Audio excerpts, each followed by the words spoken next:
নমস্কার নমস্কার, সুকান্ত মজুমদার বলছি।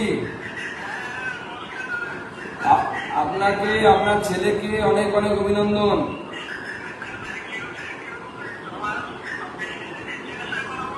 হ্যাঁ দিন।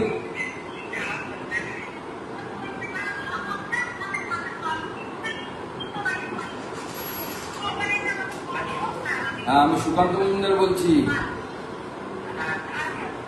অনেক অনেক অভিনন্দন, শুভেচ্ছা। আগামী ভবিষ্যতের জন্য ভালো করে পড়াশোনা করো।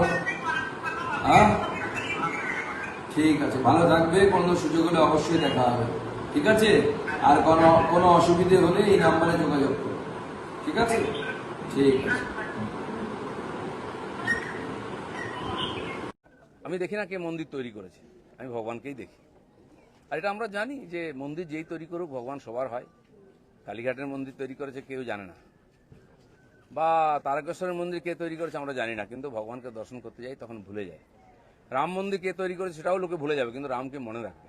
আমি এসেছি পশ্চিমবাংলায়, সব কিছু তো রাজনীতি হয়, হয়েওছে, কিন্তু আমার খুব মজা লাগছে। আমার পার্টির কিছু লোক খুব কষ্ট পেয়েছে, যে পার্টির কর্মীরা কষ্ট পেয়েছেন করবে কিনা। আমি বলছি বিজেপি করতে গেলে হতাশায় ভুগবেন না। কিন্তু দিলীপ ঘোষ তিনি কাল বিভিন্ন সংবাদ মাধ্যমে জানিয়েছেন যে আমি আপনাকে বরাবর বলেছি আজকে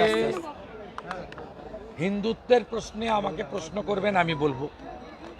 বিরোধী দলনেতা সরকারের ব্যর্থতা, সরকারের ত্রুটি বলবেন, আমি প্রশ্ন করব।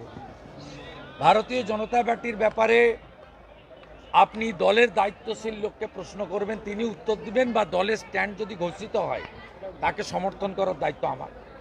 কিন্তু কোনো ব্যক্তি তিনি কি করবেন, কি করবেন না, কি বলবেন না, সেসব উত্তর আমি দেব না।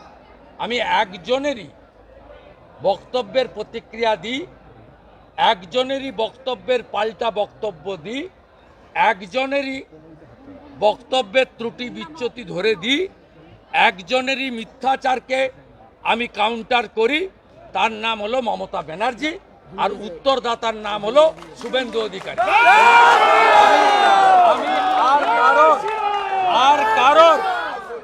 আর কারোর ব্যক্তিগত বিষয়, তার মন্তব্য, তার চলার ধরন, তার কাজের ধরন, প্রেম প্রীতি ভালোবাসা, রাগ বিরহ দহন, এসবের উত্তর আমি দিই না, ভবিষ্যতেও দেব না।